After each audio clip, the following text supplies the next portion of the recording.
I am so excited. You're listening to the James Altucher Show on YouTube. You're going to learn all about peak performance from today's greatest influencers and many of my heroes, and you're going to learn how you can get there as well. I upload a new video every Monday, Tuesday, and Thursday. So please don't forget to subscribe, click on the bell notification, and don't miss a thing.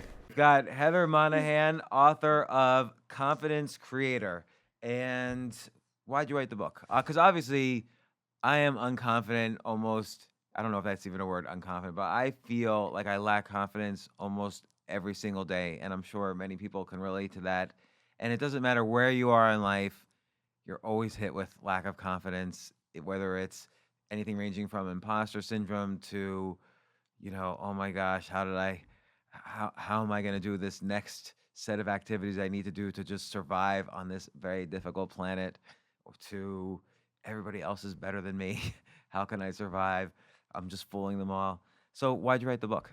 I wrote the book because as a kid, where I grew up in my situation, I thought I didn't have confidence, and I thought that was just the way it was. Certain people were born beautiful and confident and successful, and I just wasn't born that way. And what I've learned over 43 years is you can actually create confidence. You can build that muscle daily. It's a choice.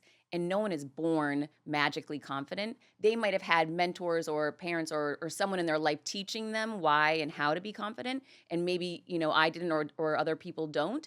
But the reality is confidence isn't static. It isn't just there and for the rest of your life you're going to be confident. You could be confident in one part of your life and not in another. And as I grew to understand this and really start practicing the disciplines that allowed me to build my confidence, I figured out, hey, this is something everybody needs to have access to. And frankly, it should be taught in schools. So until that happens, I'm going to put my confidence information out there, and it starts with Confidence Creator. Well, it's interesting that you say it should be taught in schools. I feel like, and maybe I'm wrong, the educational system certainly changes every year, but I feel like in general, schools teach facts. Like, when was the American Revolution? When was the French Revolution? When was, who was the president in 1880 or whatever? It's all these facts, but there are all these life skills that are so critically important because obviously, you say you weren't born beautiful, confident, successful, and yet you're beautiful, confident, and successful. You were born, you say in your situation, you were born in a trailer park, but or you lived in one, but there are people who are born fabulously wealthy who are just so unconfident and the most insecure people I know. Sure. So it has really nothing to do with life situation. It's like you say, it has to do with these internal disciplines that you exercise every day, you mentioned in the book, and that you build. I mean, you talk about experiences from just a year or two ago where your confidence was thrown and you have to kind of practice your disciplines and your art. Now, a lot of this kind of, and I think this happens to a lot of people, it happened to me, I was kind of overly confident to an extent, and then bad things happen. Like you lose a job, you go broke, you get a divorce. Ding, ding, ding. Right. All three. Yeah, so me too. And hashtag me too. No. No, I don't want to make light of that situation. But I have to say that. But you were incredibly. Let's just talk about your job first. You're incredibly successful. You're running like what 80, helping run 80 radio stations, and then boom, you were fired. Boom. What happened? So I was fired and blindsided. I had done extremely well in corporate America and was constantly advanced and, awards and blah, blah, blah. So I got to this level of success. And frankly, I wasn't happy. The environment I was in, it was clear that the person that ended up firing me didn't like me, had it out for me. How come? It was another woman. And in my, we can all have our opinions. My opinion was, I was a threat to her, so I am talented and I'm really good at what I do. And I think that really scared her. And in the end, she was able to get rid of me. And that day, in that moment, I was so blindsided. I had never been fired before. So And it was brutal, right? She called you up. She said, come. I was to the in office. LA. I was in LA and I had thrown my back out. I was having all kinds of back issues. I had to fly home from LA and then get in my car, drive 3 hours over to her office to see her. And she was all smiles and couldn't wait to meet with me to let me know my position was eliminated. And in the business that I was in radio, it's a declining business, obviously, because of podcasts and the things that great things that you're doing. So a lot of people are capitalizing on different ways to reach people through audio. So it's exceptionally competitive. To get rid of a chief revenue officer position in that environment is comical. So when she said to me, "Oh, your position's eliminated. We no longer need it. Thanks so much for coming. You can either sign this paper or sign that one." I was in shock. Even though I knew the woman didn't like me, I was just in shock. So that moment definitely knocked my confidence down for a while. So let's look at it from her point of view for a second, because I'm just curious how you would apply your techniques to her. Clearly, she was lacking confidence because she thought, here's this other woman, the board or the investors or whoever might see how successful she is, and if I ever slip, she's ready and waiting to take over, so I better get rid of her first. How could she have become more confident? Because obviously, her if she had worked together with you better as a team, you guys would have both been successful and continued to build a great company, which would have propelled her to more success. Sure. So it was against her interest really to fire you, but clearly her own insecurity and lack of confidence is what did her in. How do you think she could have been more confident in that situation? The one thing specific to that individual that I saw was she wasn't transparent. And one of the holdbacks for everybody is when you're not transparent and you don't own your failures, your flaws, and let people really know the real you, you're never accepting yourself as being enough because you're putting fronts up all around you to protect yourself from everybody else. And that was the one thing that I saw that was really clear to How me. did you see it? Because if someone's not transparent, how do you see that they're hiding? I guess, well, I had known the person for a very long time. I think it was 14 years. So you get to know people pretty well over, Yeah. that amount of time in different situations. And I would see how differently she would approach things, where I pride myself on being very transparent. And I'll say, this was wrong. This idea that I came up with, I blew it, guys. So let's pivot and how do we move forward from here? And I would watch her fail with things, and it wasn't to be discussed. It was very clear that it was just a culture of we don't talk about what's going on here. We're just going to move forward. So what's an example of failure in that business? Like, oh, let's move this disc jockey from this station to this station, Sure. and he did well here. Let's see if he does well here, and we'll do this marketing campaign, and then it doesn't work. Like, is that an example? That's an example, but a bigger picture example would be when I went in to pitch the then CEO, which was a different CEO at the time, the idea of bringing in different products and services to allow our sales team to access new revenue streams. And Like, what's a different product or service? so this is, back 5 or 6 years ago, digital marketing, and different products in and around digital. So SEO, SEM, reputation management, a bunch of different advertising vehicles that are going to help our clients or my then clients be more successful and have a more rounded out media campaign.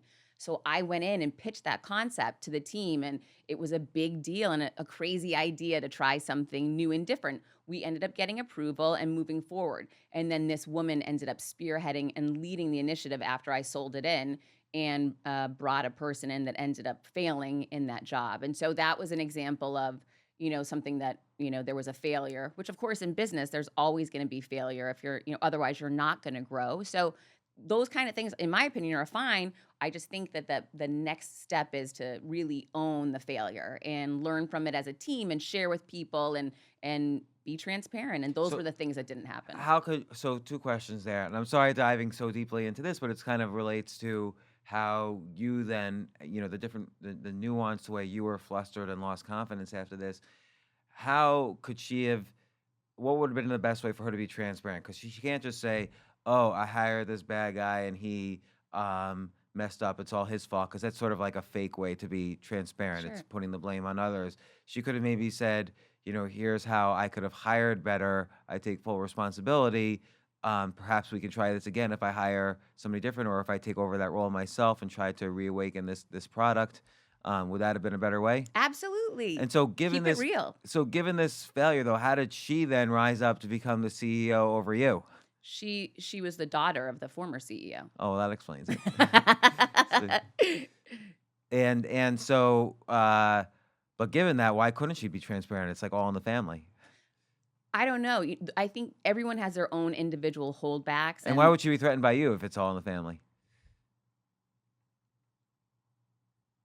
I can't answer that question for her, but what I can see and what you can feel when you're in a room with people is there are people who are taken aback by personalities, and I have a very strong personality. And it was very clear when I would walk into a room and this person wouldn't even say hello to me. It was as if I wasn't there. And those were opportunities for me to build confidence because I'd say, "Hi, excuse me. Did you not see me? I'm sitting over here." In the past, when I didn't have as much confidence, I would sit quietly and allow myself to be ignored. So all of these strange situations and environments I was in that company and in that job taught me different ways to stand up for myself, find my voice, and really build my confidence. It just reminds me though, like it gives me shivers. Like corporate situations, it sometimes seems like it's a bunch of people sitting around a table who all hate each other, Yes, and that they have to pretend to like each other, it's and so it's uncomfortable. yeah. So okay. So this is kind of, I will call this big situation number one. I mean, even though there were other situations, but day after you were fired, what were you thinking? I was heartbroken. I was embarrassed. I felt ashamed. I had a tremendous amount of failure. I just felt like a failure. And so in that moment, I decided the best thing for me to do was to put it out on social media and let everyone know. And I talk about this in my book. Shining a light on shame, no matter what it is going to pay off for you in the end. And this is such a great example. The best thing I did was turning to social media and allowing people to know, hey, I've just been fired and it is a punch in the gut and it feels terrible and I need your help. And I appreciate all of you. And, it's been great working with you over the past 14 years. That post, some of my closest friends called me immediately and said, "Are you nuts? Why did you put that out there?" But then what I saw was so many people connected and related to me being transparent and shining a light on my shame. And it was amazing, the outpouring that I got and the help that I got and the connections and opportunities. And it paid huge dividends for me. I think this is an extremely important technique, and the reaction from your friends is also typical. Like I had a similar experience where in the 2000s I was in the finance business and running a hedge fund, but there were also periods where I didn't do so well, and I personally went broke. And I in around 2010 or 2009, I wrote about it like in detail, and everybody was like, "Are you insane? Like, who would ever invest with you again?" Even though every single person in the finance business has made horrible decisions, Sure. has probably gone broke because it's a high risk business, Right. and but that's how you learn, and but nobody would admit it, and so I was just very upfront about what was going on with me, what happens on Wall Street, and so on, and being very upfront, I would say multiplied my audience huge, gave me so many new opportunities, improved me as an investor and a person and so on.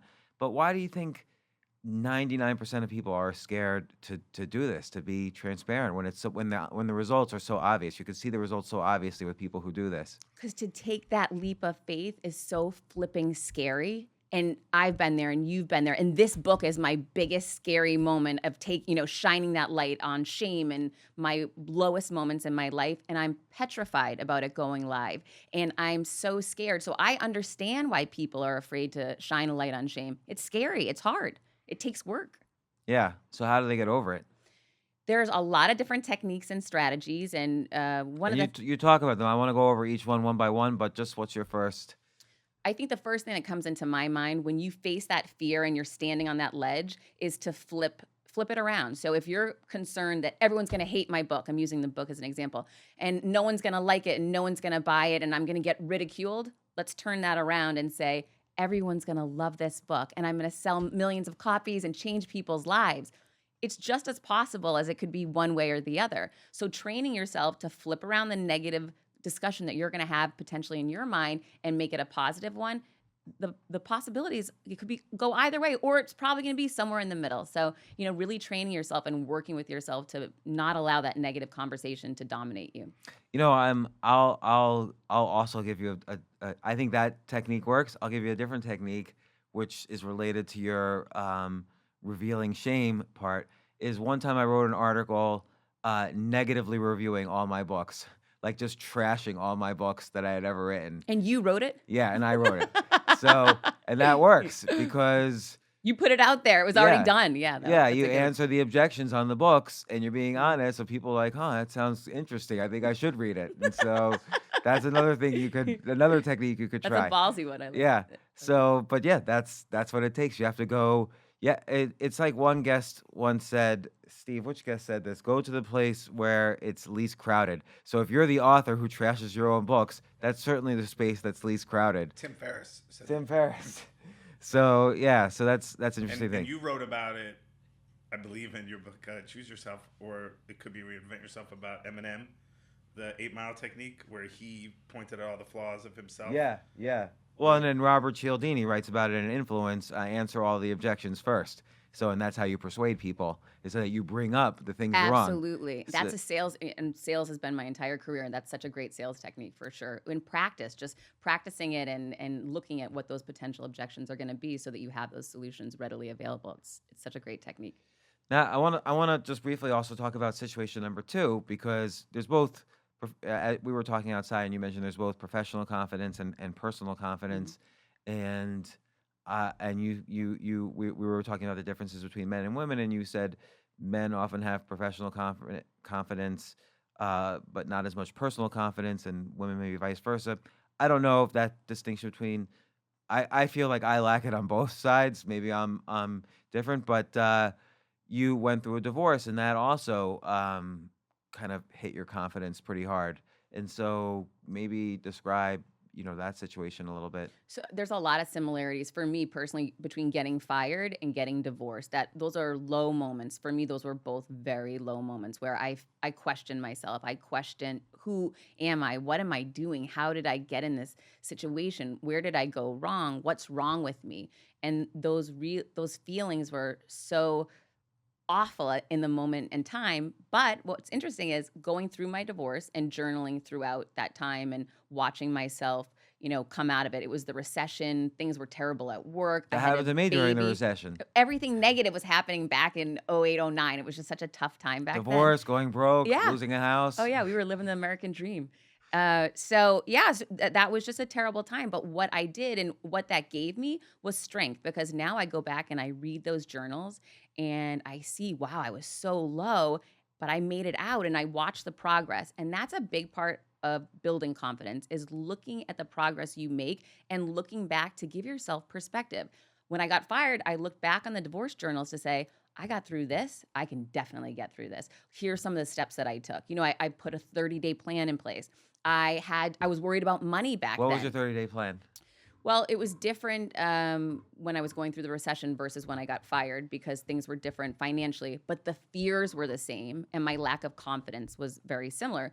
So for each one, I literally drew out a map I mapped out 30 days. It's the same thing that I did when my son broke his leg. I like to cross the days off and really give myself that sense of, okay, I can get through today. I'm going to own today, and looking just at a month, because I know by the time I get to 30, I'm going to have made progress.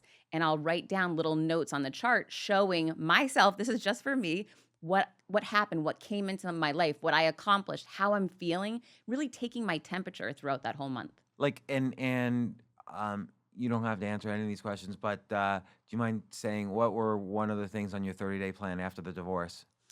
The divorce was really focused on finances because it was the recession. My building, literally people were just walking away from the apartments next to me, and they were doubling my monthly payment to live in the condo that I live in. And it was a disaster financially. And I was so scared because I had a baby. My son was 1 year old, and I didn't know how I was going to make it work. At work, the company that I worked for at the time, they were cutting everyone's pay, including mine. So my income was going down and my costs and expenses were going up at a time that I thought, I'm lucky to have a job. And I felt that way because my confidence was so low. Now I look back on that, I should have gone out and seized the opportunity. There was so much opportunity in any negative environment. There's opportunity, Right. but I wasn't looking for it because I was just so scared in my own mind. So instead, I really focused on how can I cut my expenses back? What finances can I handle and manage differently? And I really focused on that financial side at that time. Was your And ex helping you? my ex and I split custody with my child. So we went in 50-50 on expenses for my son. So, I was managing my home on my own. He was doing his on his own. And then we split the child's expenses. So, I was really on my own. And it was a really hard time. But what I was able to see and what I've learned from it, I should have been focusing on how can I create more income instead of so focused on scarcity and how can I cut back more at home. So that was a great learning lesson for me. So, the recession, obviously, like anything, it was temporary and it changed and improved. And with that, my income rose again, and I was able to get out of that negative environment and situation. But it just gave me more strength in the end to look back at where I've been and what I've overcome, which really gave me strength for the steps I needed to take when I got fired. It's so hard. That feeling of scarcity is so hard to get over because at the time, this is like 2008, 2009, uh, it seemed like the whole world was falling apart. It Like this did. was the worst since the Great Depression of 1929. Right. And so you don't like, of course, there was a lot of great opportunity then, but with 99% of the people around you feeling like the world's falling apart, it's hard to be It's hard to see it. yeah, it's hard to be the one person who says, "No, no, no, now let's Right. just dive in and create opportunity." I think that's incredibly difficult to do. It's almost like you have to hold your breath and say, "Okay, they tell me this is the time to invest when everybody else is jumping out of windows, so I'm going to do it." But it's still just hard to do when you see everybody jumping out of windows. But that's exactly how I felt the day after I got fired when I decided, okay, I can go back and take another media job and work for a competitor once my non-compete expires and just stay in the same rat race in corporate America I've been in forever. Or I can take the biggest leap of faith, like you're saying, and stand there and just jump and put my lowest moments in my life out there for the world to see and shine a light on my shame and really own who I am and be petrified and be scared that people are going to hate it and they're going to be upset, hurt, I'm going to get sued. All these crazy thoughts and ideas came into my mind, and they've been paralyzing during this process because this was just August 1st of last year. And instead, I just kept going and kept writing. Oh, This better be an important phone call. it's from somebody called not in service, so it can't possibly Bastard. be important. I thought I turned that off. So, for me, it's been, I completely identify with that fear and how paralyzing it can be. But what I've learned over the years is by taking that next step, just continuing to write. And then once I was done with the writing, finding an editor. Along the way, just taking those next steps. And then once I had an editor, things really accelerated because I had someone like a mentor helping me, advising me. Then I went to the publishing process and I had to figure that out. And there's been challenges along the way. And my book's coming out and the hardcover wasn't ready. And it's just been there's always going to be another challenge, another obstacle. It was up to me to find a way around that. So my whole career in corporate America, that's how I managed my business and how I got ahead. I found ways around the obstacles. And the only times now I look back where I really wasn't my best self were the times I was letting the obstacles get in the way. So Well, that drives me now today. and obstacles getting in the way, often I find for me, it's I ruminate on them. Like you can't stop thinking about them. Like you think if you're going instead of focusing, oh, where are the opportunities? You focus on, oh my gosh, there's only this amount of money in my bank account. In 2 more months, I'll be dead because it'll be zero. How am I going to pay for my kids? So rumination is a big part of anxiety and lack of confidence because then when you talk to somebody, you're not thinking productively because you've wasted so much percentage of your thoughts ruminating, and B, you're just afraid you won't create opportunity when you're talking to potential opportunities. So how do you get over this rumination? One of the best ways that I would handle a situation like that is by utilizing a gratitude journal. And it sounds so hokey, but I promise it works. To shift from scarcity to abundance, the easiest way, and it's just discipline, make yourself do it daily, is to write down 3 things you're grateful for. So it can be as simple as I was grateful that, someone carried my bag up the stairs coming here today, because I am grateful for that. I'm grateful that Steve, did you carry her bag up the stairs? No, it might have been wasn't Steve. Bill. It was John. Yeah. So I just like to look at these little things. And when you start seeing the world for those little beautiful moments, you just start feeling more positive. You start to shift. And I think it only takes a week for me if I'm ruminating on negative thoughts and being afraid and worried about loss. And I really stick to that habit, that gratitude journal, and focusing on the very small, beautiful things in the world that I am grateful for. That shift will start affecting the way that you're thinking every day. I would say writing a gratitude journal is almost cliche, except for the fact that everyone says it and nobody does it. Like, it actually is really important. It works. And, I find, oh, no, I can just write these things, but this other thing that's worrying me is so much more important and so much bigger. But if you put your brain in it's almost like rewiring your brain to kind of focus on the gratitude instead of, ultimately, nothing's really that important. So if you focus your things on gratitude and you elevate the importance of those things you're grateful for, it does allow you to see opportunities more easily when they happen, because these are opportunities also have future gratitude. And so I think that is a very important technique that, again, most people talk about, but they're afraid to do. And I want to kind of go through, your in the book, on page 112 here, you go through each thing you can do to kind of build more confidence. And the first one's interesting, which is feel sad. That was an important one for me. I think so often we live in this fake society, fake news, social media. Everyone throws a filter on everything, that you're not supposed to have bad days and identify with how you really feel. That was an important thing for me, is to like drop that front and just feel bad about the situation that had occurred. And it was okay to be sad and reach out and talk to people about it. And the more I would, the more people would rise up around me and tell me their stories. Heather, I got fired and here's what happened to me. I would have never started my own company, and you see how I'm doing great and I'm so successful now, but I got fired 5 years ago and you didn't know that. And it was so elevating to me, the fact that I shared I was sad with people, that they rushed in to share their stories with me. And that was a big turning point for me. And that was all just within 30 days of me getting fired. So I think it's really important to feel sad. So how long should you let yourself feel sad? Again, I chose 30 days. That beyond 30 days for me was, I saw more for my future and my vision for where I wanted to go. I didn't know where I was going. And I tell everyone this, I didn't know the name of my book was Confidence Creator. I didn't know this was the cover. I didn't even know I was writing a book about confidence.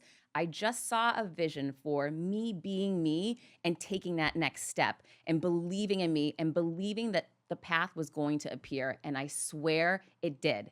And so often people see things on the outside and they see, oh, well, you knew you were going to, have this book, Confidence Creator. None of that was clear. It's just about, being yourself and taking that chance. So staying sad more than 30 days, that was never an option for me. I had that map for the first 30 days. I was allowing myself to feel what I needed to feel. But honestly, within the first 10 days, I wasn't feeling very sad anymore. And then the next thing you write is have a 30-day plan.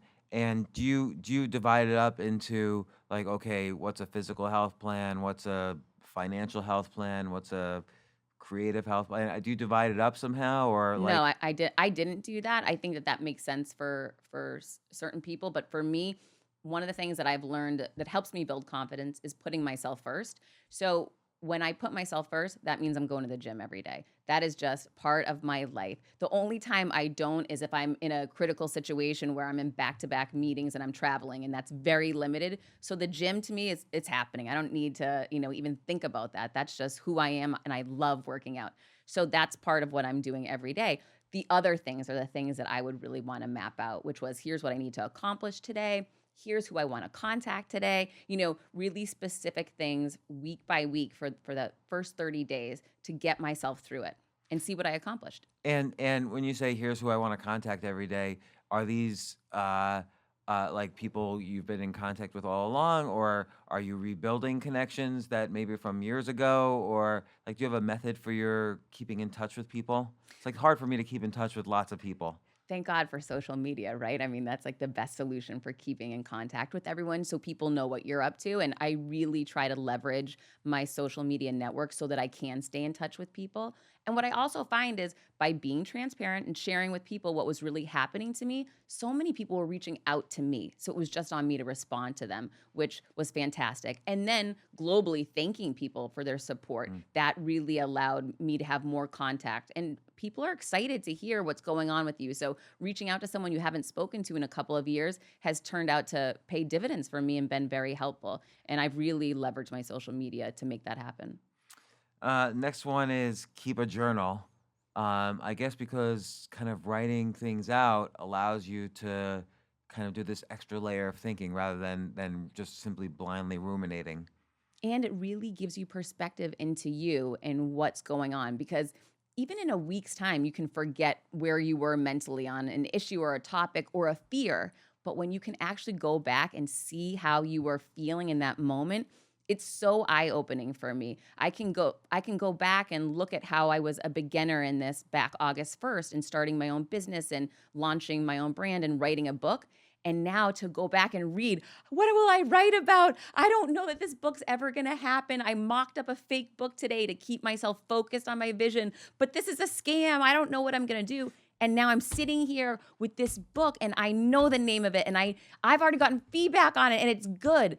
So it's so powerful to have that shift of seeing where I was, even though I can remember it, it makes it real when I go back and read that journal. And that's why a journal is so powerful to me. Also, I imagine elements of the journal end up in the book. Oh my gosh, that's why people say, how did you write a book so fast? I have journals going back to when I was in college. So it was very easy. Whenever I struggled with a time in my life, I would just go to that journal and read through. And I said, oh my gosh, it's funny. I talk about Gordon Burrell, who's a consultant in my book. And he was someone who mentored me and advised me and helped me with speaking engagements. And what I learned when I went back to that journal, and the reason why I included him in the book, I noticed a pattern, and it started with him where I wouldn't ask for things I wanted or opportunities I wanted until someone would show me, hey, you're good at this, or I would be interested. I was always waiting for people to show me their hand first before I would ask. And that was a great lesson that he taught me, and I noticed it in my journal, and I had forgotten about it, and I included it in the book. Uh, Remember that you've been here before, which is related to what you just said. You know, it's always useful to know when you're in this horrible situation, oh, I've survived this before. It really is because it makes you feel stronger and more prepared to go through it. While you might be a beginner in any situation, you've gone through other obstacles and challenges in your life, and pulling strength from those really it better prepares you to take on, what's ahead now. You've talked about express gratitude. Do what feels good. I think this is an important one. Like I find when I'm most depressed or anxious, I kind of don't do what feels good. I kind of just like lie around moping. Like, and it's hard to kind of go out there and say, no, I'm gonna do this or I'm gonna exercise. Like, I don't feel like it today. So it's not just do what feels good. You have to kind of light the fire to get yourself to do what feels good. So I have Post-it notes that I'll keep up anytime that something negative's happening to remind me, meditate, go to yoga, go to the gym, hug your child. These really drink some water, really simple things that I know if I do it, I'm going to feel better. And then I'll have that moment where I'll go downstairs to the elliptical in my building and work out for 30 minutes. And I'm listening to a podcast on my headphones. And I come back upstairs afterwards and I feel so much better. And I say, all right, great job, Heather. You did it again. You were in a negative funk and you turned it around because you can make those choices to make yourself feel better in any moment. Do you think your baseline level of happiness is pretty high or pretty low in general? Like, I think everybody sort of has a resting state of happiness that could either be low or high. So someone who's habitually clinically depressed, it's pretty low, and other people it could be, higher. I guess I don't think it's very low on me. I think that I feel like I've built it, I've shifted it to a much higher place. But listen, there are different volatilities for everybody. I would definitely say when I am down, I am very down. And when I am hard on myself, I'm very hard on myself. But for the most part, I think I'm a pretty positive person now. And you think that's because, in part, by consistently doing It's my sort of disciplines. all these things together, sort of rewire the brain. It's They really work. about that. It Uh, works. we talked about opening up. Sharing what happened to you with others is I think that is really huge. Look for a silver lining. I think that's a key one, which is that with every bad thing that happens, try to find some positive lifeline that can pull yourself out of there. And I think that's I find that for myself to be a good exercise to do. It's a great one. I use in the book the example of when I got cheated on right after college. And I remember feeling devastated at the time. Fast forward, I would have never taken an equity partnership opportunity that I received in business because I had to move to Michigan for that opportunity. So had I still been in a good relationship with that person, I would have turned it down. Instead, that ended up being the catalyst for my career that really gave me professional success and allowed me to take off. So that was a big silver lining in that negative situation. Hmm. Yeah, I guess like when you look back on it, everything that's ever happened to us has led us to this moment right here, where Which is everything. you've published this book, and now you're on my podcast, which of course is the peak of success. It's For the anybody's highlight. life. This is the highlight, baby. Live in the present. It's funny. We just a little while ago, Keith Hernandez, the great baseball player, was on here, and he was talking about a very high stakes at bat he had in the 1986 World Series, and a lot of it was how do you deal with the pressure of that moment, and a lot of it is kind of finding techniques to just be in the present moment and focus on what you have to do. And so, how do you kind of get yourself in the present moment, which is in some ways kind of, I don't want to say blocking out the negative things or the other things in your life, but it is some kind of a compartmentalization of to keep the bad from coming in. And again, it just starts with that focus and discipline. But for me, saying I'm here right now and I'm listening to your words, instead of sometimes people will start saying, oh, how can I respond to this or that? And then they didn't hear the question, and then there's a disconnect. So it's really just trying to hear people and listen and be yourself in that moment. That allows you to be present. And again, I'm big on reminders. So I'll put reminders up for myself. Hey, be here today. And it was like I was sharing with you, counting down the days and focusing on that one day, but then even focusing more on where you are in that moment with the people you're with. It really is powerful, and it allows you to really be yourself when you're listening to people and being present. So it's just, again, it's focusing, making the effort, and discipline for yourself. I think it's so hard though. Like, again, if someone's listening to this and they've never been able to do this before, how can you say they start? Because sometimes it's hard, like you say in the book, this is a daily discipline, and it's hard to just start. I think, particularly if you've gone deeper into the no confidence zone. It's a choice. It's not about hard or easy, right? So if success was easy, everybody would have it. This is a choice. So if confidence was easy, everybody would have it. It's a discipline and it's a choice, and it's taking action each day. So start with where you feel comfortable. If you don't feel comfortable being present in the moment, or that sounds too hard, start with a gratitude journal. If that sounds hard, focus on what pieces that you can actually grab hold of and own today, and that's going to help you to get to that next step. Let's say you're in a conversation with somebody, like a work conversation or a relationship conversation, and it's fairly high stakes. I don't know what that means, but you're talking about an issue that's really important to you, or something that either angers you or makes you happy or whatever, and you feel like you're not quite happy with the conversation, you're sort of losing confidence. How do you sort of kind of take a step back mentally and quickly realize what's happening, and I don't want to say turn the tables, but get back into a situation in the conversation where you feel confident and where you feel more in control? So there's a few different techniques for that, and I'll share my channeling Donald Trump story on that one.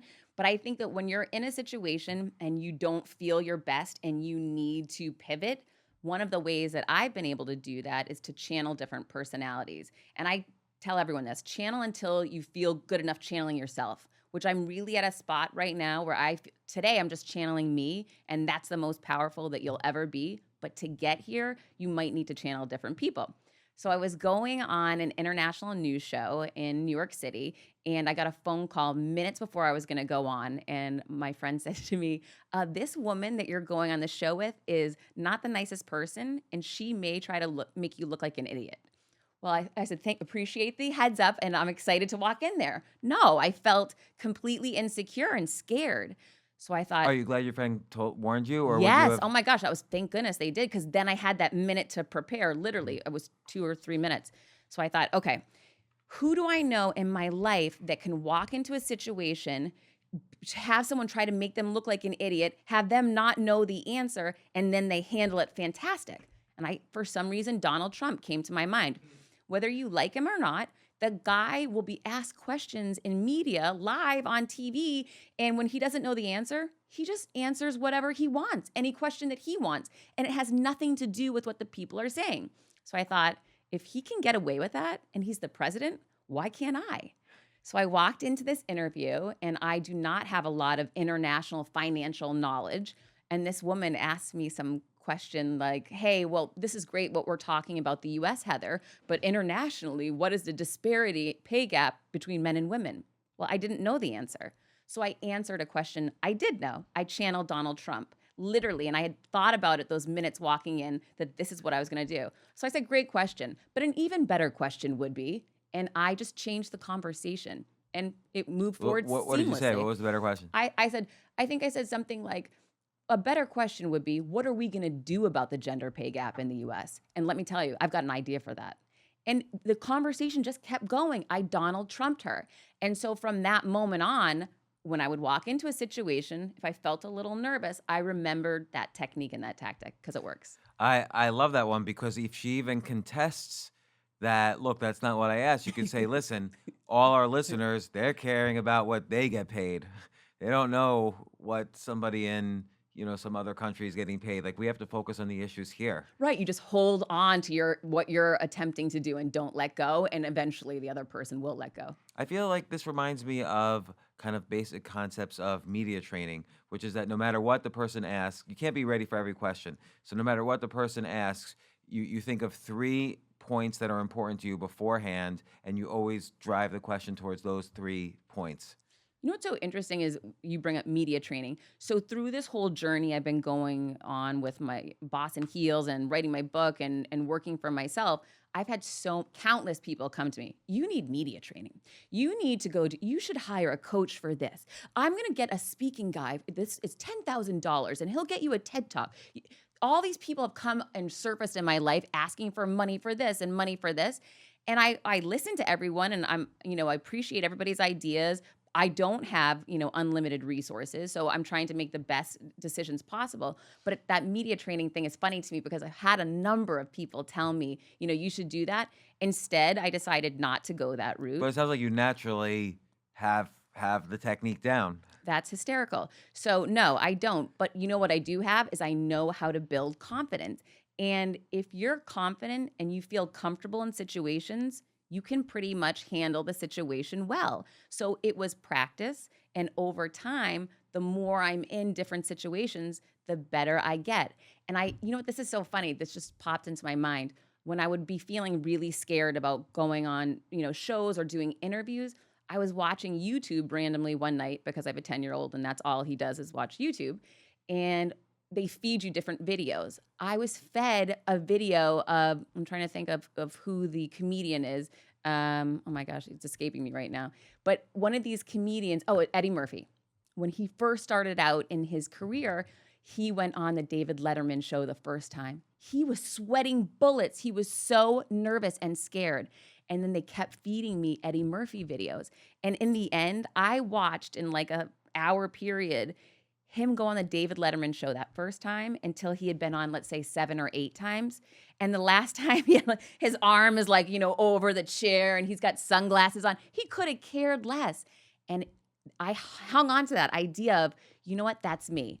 And maybe I didn't do the best job ever when I went on the Elvis Duran show the first time, but I've gotten better and better and better. And it's not a natural gift, it's practice and confidence and the techniques that I've applied to making myself feel more confident, which makes me more powerful, which makes me more me. And I really love that lesson that I learned from YouTube and those crazy videos about Eddie Murphy. Yeah, no, I think that is very interesting when you see. I in order to get confidence before a public talk, I actually watch YouTube videos of comedians because they're essentially the best public speakers. Like they go up there and they're not just speaking, they're acting out, they're inflecting their voices in different ways. The only way they're going to get laughs is if they're extremely confident or at least portraying someone who's extremely confident.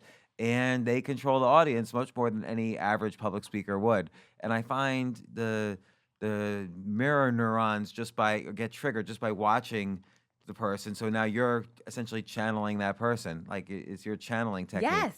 I love the channeling technique. It definitely works. I use that with my fiance when sometimes I can be a pit bull. I'm very aggressive.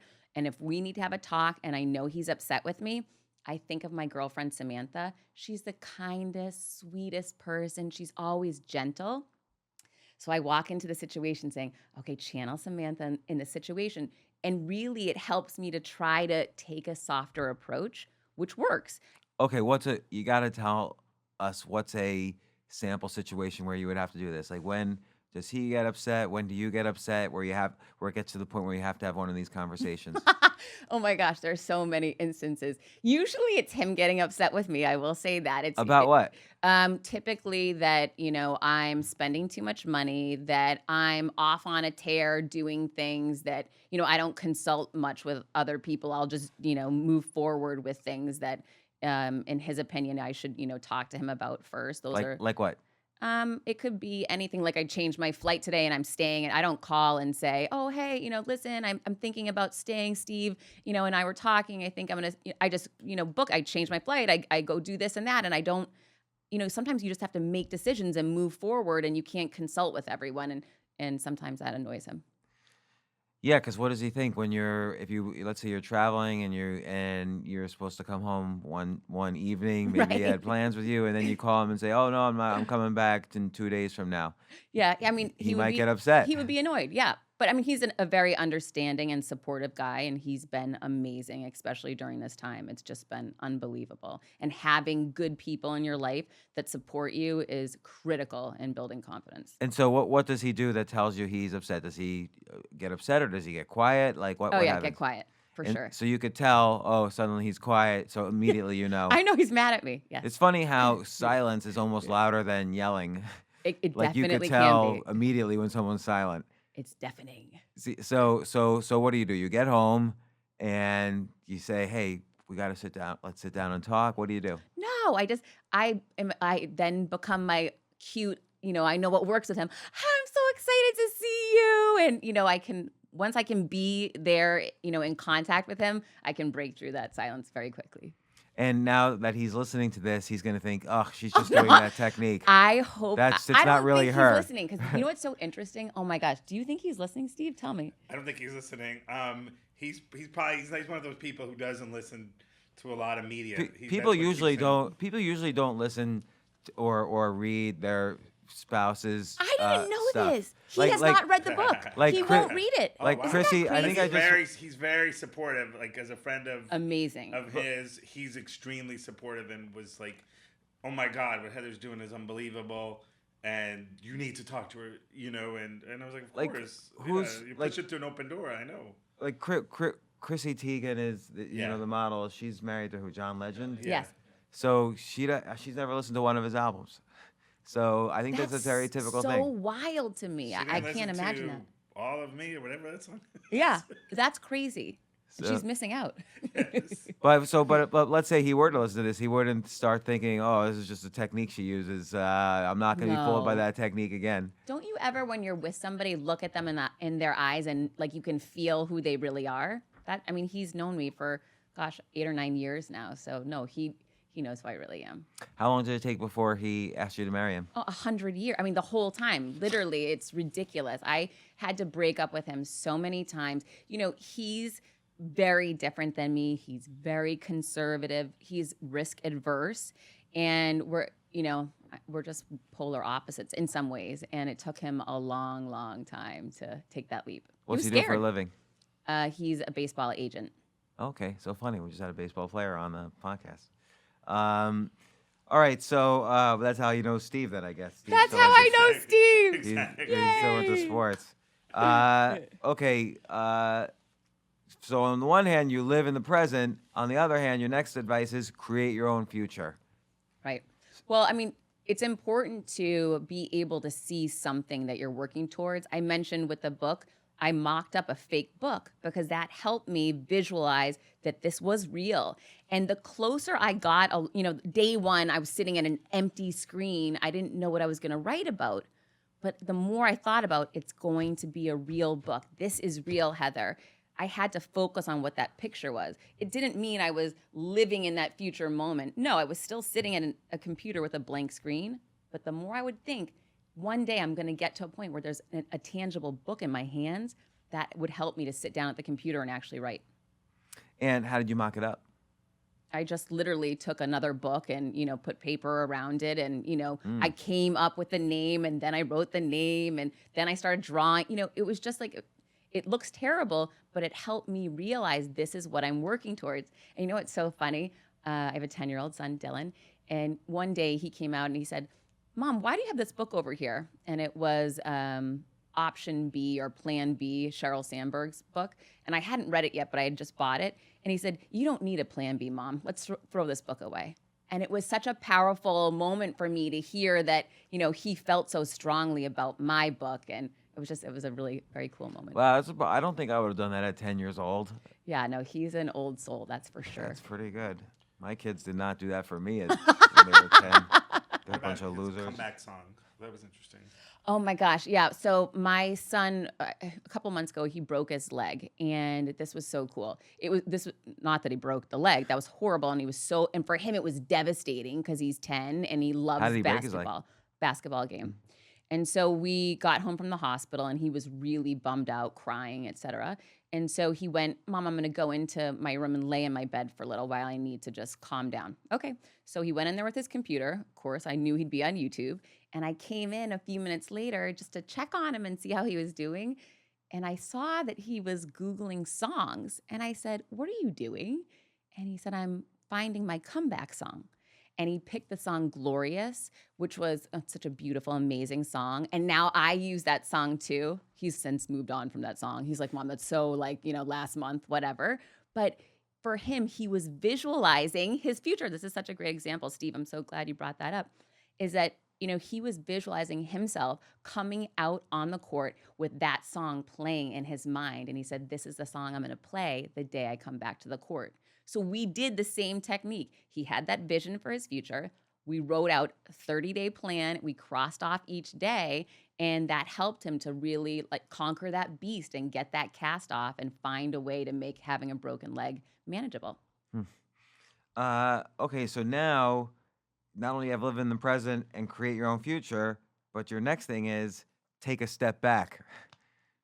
So what does that mean in this context? You need to give yourself perspective. And that was kind of what I was talking about earlier when I looked back on my divorce as a moment to gain strength from. But when you take a step back from everything, you can actually see more clearly. So often we get into that day-to-day, what we're doing right in that moment, and that's all we can focus on.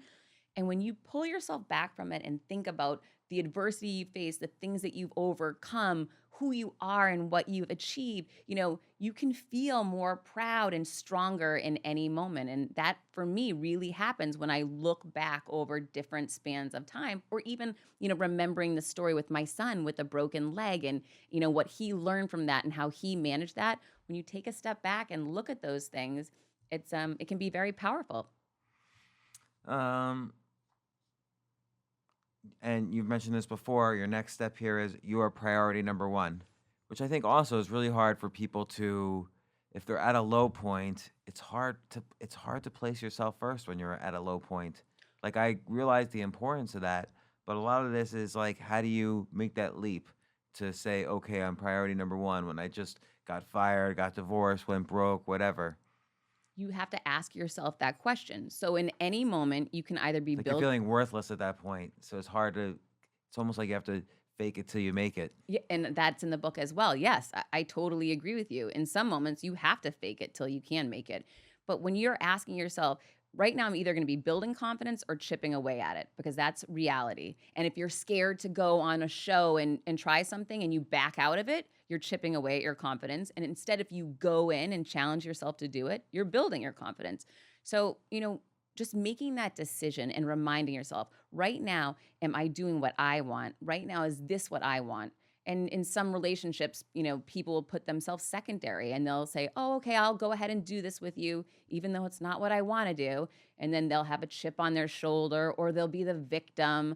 Instead of living in that space saying, you know what, the next time this person that says to me, I want to go here or there and I don't, I'm going to speak my truth and put myself and my needs first. Then I don't have to be the victim or I don't have to be secondary. And those small steps, those small decisions to really speak for you and what you want will empower you so much more. And obviously that happens a lot in the workplace too. Like, a boss will ask you to do something, you don't necessarily want to do it, but you might realize the importance of doing it for the overall corporate plan or whatever. Like, I think it's nuanced. Like, you can't always say, I don't want to do that, I'm not going to do it, because someone's got to do it. And, so it's not always possible to really do that, what you're suggesting. Well, I think that what is possible is to communicate. So, if you allow yourself to be a dumping ground for your boss, then people are going to treat you the way you allow them to treat you, right? So, and this is something I did learn at work earlier on. I would just take everything on because I thought it's my job and I'm a team player. But over the years, I learned I was doing so much more work than everyone else. But then I took a step back and said, well, of course it's this way. I always say okay. So if you allow yourself to be that person to get dumped on, you will be dumped on. Conversely, what I did differently is over time, I started realizing I need to have a discussion and at least communicate that I don't agree with this. So someone would come to me to dump more work on me and I would say, great, right now I've got a full plate. We can take a look at the things that I'm working on. And I'm happy to listen to you. How can I prioritize this? Because I don't think I'm capable to take more on. Is there someone else better suited that could handle this? Of course, well, I would know. I would see my peers with half the work that I was doing. Just having that communication, not a fight, but just a calm communication opens other people's eyes to, I don't think she's going to keep letting me dump work on her. Yeah, I also like this, the way you twisted it is, I call this the advice technique. Ask them for advice, how to solve your problem. For sure. Then they get invested in help, your negative needs. Exactly. So it's I think that's very powerful. And then finally, be open to signs. It's been so crazy for me through this whole process, the signs that I have seen. And I'm not, I wasn't big into the universe and all of this, through corporate America. I was just kept my head down doing my work. But now that I'm out of it, I have seen so many strange things, so many messages that I get from people on social media when I'm having the worst day and I'm doubting the book and thinking I shouldn't do this. Maybe I should scrap this whole project. And then all of a sudden, I'll get a DM on LinkedIn from a girl I knew in high school. And she sends me the most raw, beautiful note about how she supports me and is behind me. And she's so proud of me. And those moments, those crazy signs that have shown up all along this journey really let me know I am doing exactly what I'm meant to do. Not, I don't need to keep second guessing myself. And then that note would push me through that day. Those signs show up when you really need them. And I do believe it's like part of the universe just rising up to help elevate you and get you to go where you're meant to be. Do you think this is part of what's called the Honda Civic effect, which is when you buy you never really notice any Honda Civics on the road, but then when you buy a Honda Civic, suddenly every other car you see is a Honda Civic. Yes. And so if you start keeping a gratitude journal, if you start looking for opportunities, if you start putting yourself as number one, then suddenly what you start seeing are the other opportunities where you could be number one, or the other opportunities where you could have gratitude. Whereas if you weren't rewiring your brain in this way, if you didn't own your Honda Civic, so to speak, own your sense of abundance rather than a sense of scarcity, you wouldn't see these other abundant opportunities. You just nailed it. I love that analogy. Yes. So Excellent. so what's next? Like, what do you want to do now that you've done this book? Oh my gosh. Well, now I'm in, the phase of promoting the book and making sure that it reaches enough people. And that in and of itself is a whole, I'm a beginner. I'm learning how to do this. So it's trying to make sure that I'm using my time correctly, reaching enough people, going to different speaking engagements and opportunities to spread that message, because we're in such a noisy society that it's very easy for a book to launch and, no one to see it. So that's priority number one right now and for the next 2 months. But I just completed a video series, which is really bringing to life, the tips and strategies around confidence, because so many kids just want to watch YouTube. So we were going to have YouTube videos on the confidence creator. And then I've been working with a consumer packaged good company on some different products, and I'm looking at doing some new things. And some of it's what consumer products? So I'm working on a skincare line right now with a partner, and I'm also looking at creating some unique concepts that are around empowering others through messaging in some innovative new ways. Can you share what the innovative new ways are? Well, I don't want to give the whole thing away because it's not ready to launch yet, but it's about reminders and how important reminders are for all of us, especially for me. And my son taught me that with writing on his shoes before basketball games, I can do all things. And it's about creating reminders so that everybody can have them in various places in their life. I mean, there are so many great techniques in here, and obviously confidence really is the difference between, I think, success and failure in so many different situations, whether it's professional or relationships or investing or getting yourself opportunities. And I would say, I mean, for me, on these techniques that you describe, kind of channeling someone else is incredibly important. Like, I always use that technique in many situations. I think the gratitude journal is very important.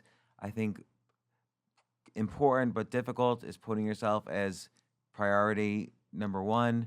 I think picturing a future, so imagining what it's like 10 years from now. If you're looking back at this moment, what should you be doing? How should you be thinking about, like, what if you're a success 10 years from now, what does this moment truly look like? Right. Stuff like that is just extremely important. Like, what have you found to be the most useful, if you had to say what a useful thing is, most useful technique is? Well, there's a great story that I tell in the book about how I was dating a police officer, when I was much younger. And he taught me that when I would go out running, if a dog was to come at me, that I was to run at the dog and yell at the dog and be the forceful, one in the exchange. And that would make the dog run away. He taught me that, and this happened a month later, of course.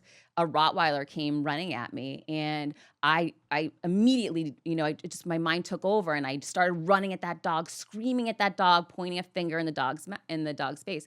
And I was petrified while I was doing it, but I wasn't going to back down. There was no chance. He taught me this is the only way to handle the situation. Thank goodness he taught me that. And the dog, right before I got to it, ran home and was crying. And it was a real big Rottweiler. So in that moment, I was petrified after it happened because I could think about, holy cow, thank goodness that worked. But when I look back on my life, I realize I learned in that exchange that bullies will not back down when you simply ignore them. And I used to think, oh, just walk away from them. I don't need to confront them. But that gives them steam and encouragement that they're getting at you. And so standing up for yourself and really being the stronger person in that exchange doesn't mean you need to be yelling in their face. But I've learned over time that I have to stand up to bullies, and just, letting them, dominate me, even in a silent way, isn't going to work any longer. So it's kind of like you use that technique in the TV situation a little bit, where the woman was asking you some question you didn't know. It's almost like she was bullying you into trying to say, I don't know the answer to that. Right. And you kind of like went back at her with your own agenda. Right. Is there another situation where you've used that? Well, channeling somebody, or No. the bullying? Yeah, the running, the Rottweiler technique, let's call it. Yeah, I mean, there's been a number of those because, unfortunately, there's bullies everywhere. Everybody's got them. I call them villains. Everyone's got different villains in their life. And for me, I've had a number of instances where I've had to stand up to those people. And I think one of the best things I've learned is you don't have to scream and you don't have to yell to stand up for yourself, and just have a conversation about whatever it is that you want, and creating boundaries around different situations and people. Yeah, how do you do that? Because I know so many people who will, I don't know, they try to please, let's say, a boss or a husband or a wife or whatever, and so they just, oh, if I do this, she'll like me or he'll like me or the boss will like me. How do you, and it just never works, but they just keep doing it because it's the only technique they've ever have used. Right. So how do you kind of build a sense of how do I create boundaries and where that boundary should be? A great story just popped into my mind. So a CEO that I worked for years ago called me 10 days after I gave birth. And he said, hey, can you jump on a plane and go to my alma mater? And I want you to speak at this event. 10 days after I gave birth, and I had a C-section. And I immediately said, okay, sure. What time? And I didn't even think to say, this is what I would say now if that was the case. Hi, great to hear from you. Did you hear I had a baby 10 days ago? Did you get the pictures? Great, I'm going to send them over to you. Listen, I'm breastfeeding right now and recovering from my C-section. And while I appreciate this event, sounds really amazing and fantastic, love to be there.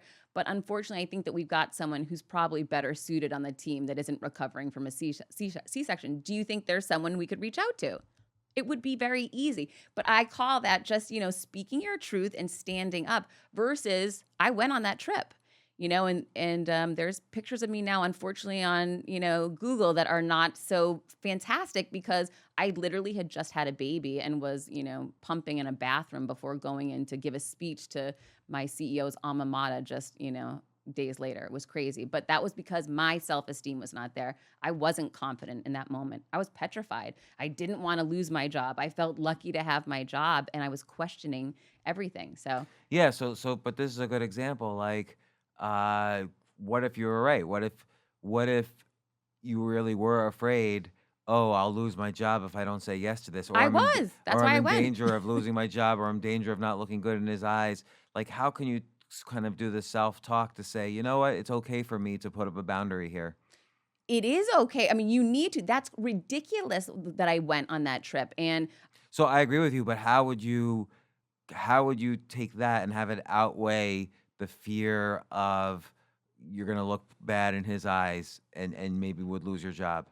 you can have that fear and still move forward with the conversation the way I replayed it, how I would handle it now. You can have that fear. It's about facing fear and realizing fear is a liar. What is the worst that's going to happen? That's another strategy that I use. Fear is something you've created in your own mind. And the reality is, in any moment, it's up to you to just walk through that. And if you're feeling afraid, everything you want is going to be on that other side. So using those tips as strategies to just move forward is going to propel you to have that conversation. Once you do it once, you're going to feel so much, oh my gosh, I didn't die. I'm still alive. I'm here. I didn't get fired on the phone for declining the trip, right? I mean, the worst probably that would happen is he'd ask you again, well, no, I really need you to go, and then you could reevaluate, I guess, at that time if you wanted to go or not. But what we've built up in our mind typically is not even real. Yeah, what is it? I think Mark Twain said something like, Steve will know the exact quote because he knows every quote, but Mark Twain something like This said, would be short if we had more time. No, I had 100 disasters in my life, and only one of them came true, or only one of them actually happened. I forgot the exact quote. It was much more eloquent, much smarter than that. Yeah. So, talk about bullies. Well, but this leads to another advice you have, which is you don't have to be perfect, which I think is really important. Like, I think people feel like they look back at this is typical for, I always think of parties. Like, you go to a party, you have 20 different conversations, and then you go home thinking of one conversation where like, oh man, I felt really stupid during that one conversation out of the 20. You don't have to be perfect in all these things, but people feel like they have to be. Nobody is perfect, and accepting that and instead owning your flaws makes people identify with you and like you better, connect with you on a more real level. My shrink said to me back when I was in college, Heather, everyone has flaws. No one is, perfect. You don't have to pretend to be perfect either. In fact, if you see someone trying to act perfect and portray themselves as they are, run. And I've never forgot that.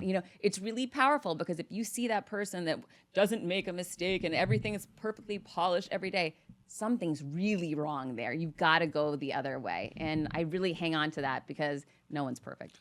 I just like to add, like, text messaging is where I experience that the most. Like, where you send a text message to someone or an email and you're like, oh my God, is this the perfect email? And you rather not send it rather than like mess up on the text or whatever like that. And so I'm going to take your advice. For sure. No, you want to have that error and flaw in there because that makes you you, and then people really can start connecting to you. And that's what life's all about, is like, really connecting with people on a real level. Yeah, I think that's how, I think that connection brings the confidence. So it really elevates confidence. Yes, that's a great point. What do you, oh. I was saying, Mark Twain, I've lived through some terrible things in my life, some of which have actually happened. Oh, there you go. Right. Much better. Love that. That's a great quote. Don't rule out hypnosis. So we've had a couple of guests on talk about hypnosis, notably Scott Adams, who created the cartoon Dilbert. What's your take? How would you do it? So when I was getting divorced, I went to a hypnotist. One of my girlfriends had just gotten divorced and went to a hypnotist. And I thought, I'm in a funk, like, can't hurt. I'm going to go give it a shot. And that hypnotist has become a good friend of mine. And I send so many people to him. I had a friend a couple of months ago said, I have to get up and speak and I'm paralyzed. I don't know what I'm going to do. I said, go see him. If you want to break through something big and fast, it's definitely a way to accelerate your progress quickly. What happened when you went? I saw change. I saw a mental shift within probably a month. I think I went once a week for a month, and it was a significant shift in the way I had been thinking. I mean, they work with you on issues from your childhood and, regression. There's so many different things that hypnotists can help you with, but it was a powerful experience for me. But what do they do? Is it like, do they actually do the real hypnosis? They put you in a state? Yes. And then they start talking you like almost like affirmations, or? I don't think it's affirmations. I think it's more talking about, they walk you down, they use the finger, and then, they walk you downstairs, and then next thing you know, you're out. So I don't really know exactly what he says to me, but good thing I trust the guy, right? But, he's doing something around, Heather, you are enough, you are good, and trying to break through the negative self-talk that I had in my mind, blaming myself for my divorce, not feeling proud of who I was, being scared. He just kind of talks you out of that on a very subconscious level, and it works. Where is he in New York? I'm going to try him. No, he's in Miami. Are you from Miami? No one's from Miami. The most transient place. No, actually, I grew up right outside of Boston in Worcester, Mass. And where do you live now? I live in Miami Beach on the ocean in the most amazing place. I was just in Miami. It was really nice. Thanks for the call. I went there with my daughter. It was like probably the last vacation I'll ever take with just my daughter and me. Why? Well, because she's 16 now. They get older. Oh. This is like her last clinging to daddy. So it was fun to go on the vacation. But I really want to recommend this book, Confidence Creator by Heather Monahan. I think I've really seen so many situations where the level of my own confidence was the difference between success and failure. It's the only thing I could attribute to like I used to, run a hedge fund, and I had investors, and investors have their own agendas and fears and so on. So sometimes an investor would call me up like angry, why did you do this, or what happened, or blah, blah, blah. And how I reacted was everything. Was whether they put more money in, was whether they took money out, was whether they calmed down and didn't threaten things, and it's just all comes down to like you say, speaking your truth, sticking to your core integrity, but having the confidence that you can do that. So I think there's some element here as what are you confident in, and I think you kind of have to have your truth that you're speaking. You have to know what that core integrity is, so that for one, you're not the bully.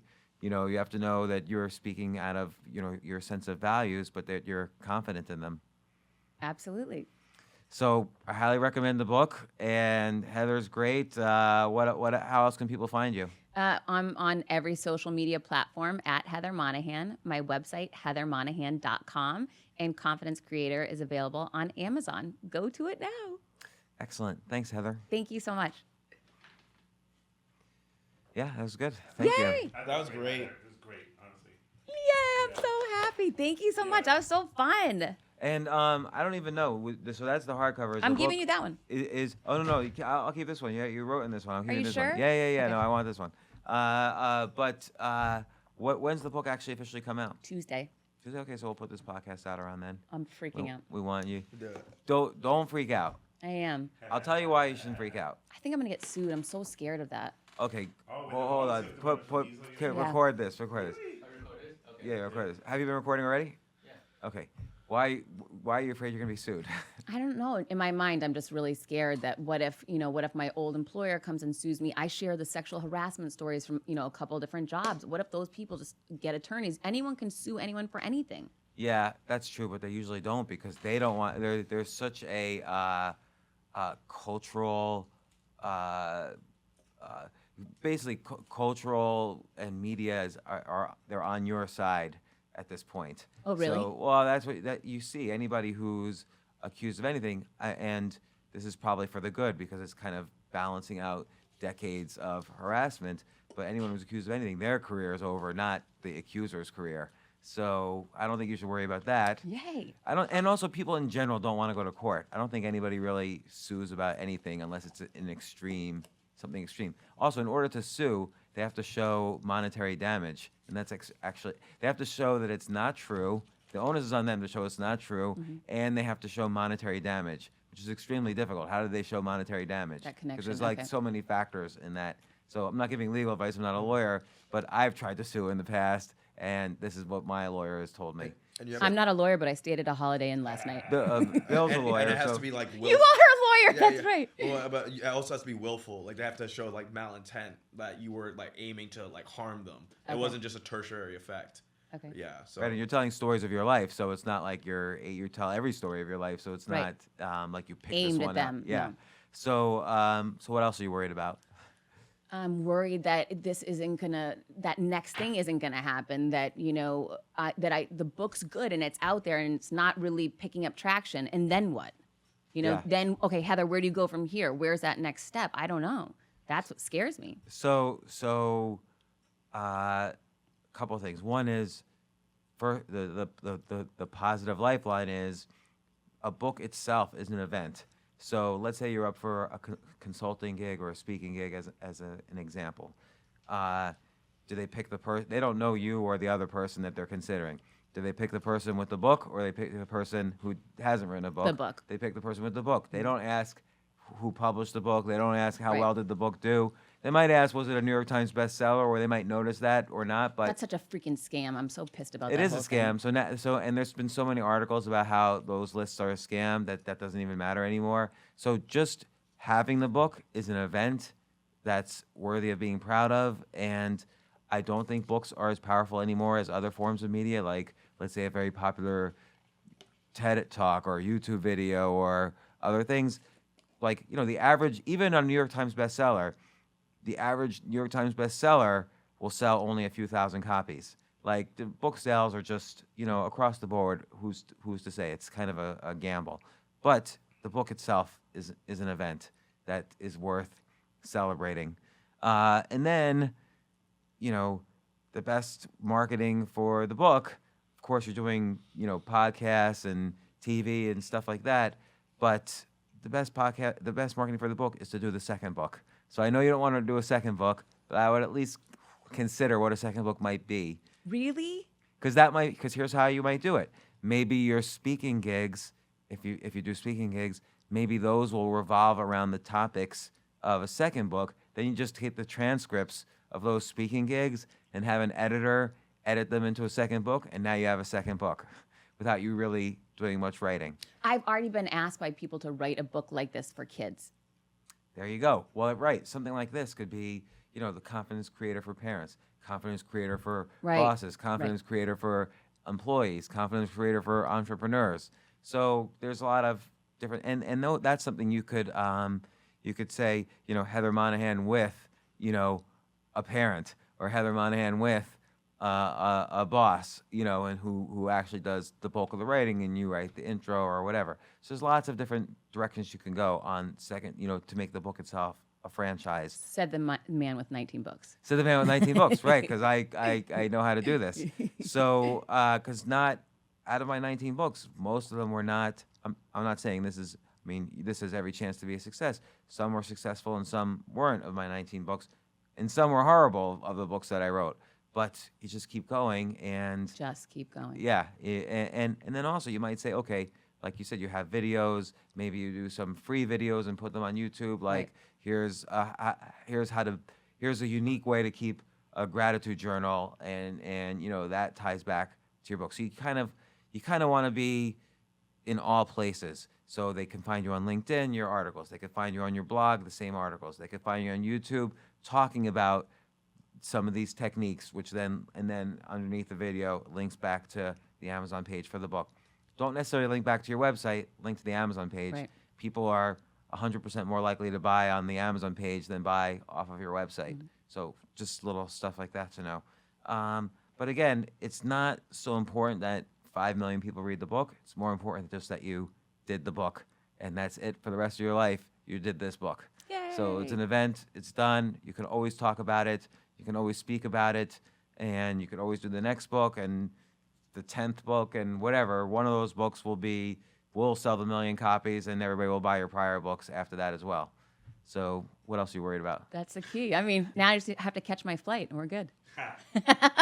When's your flight? 1:30. 1:30? What time is it? 11:35.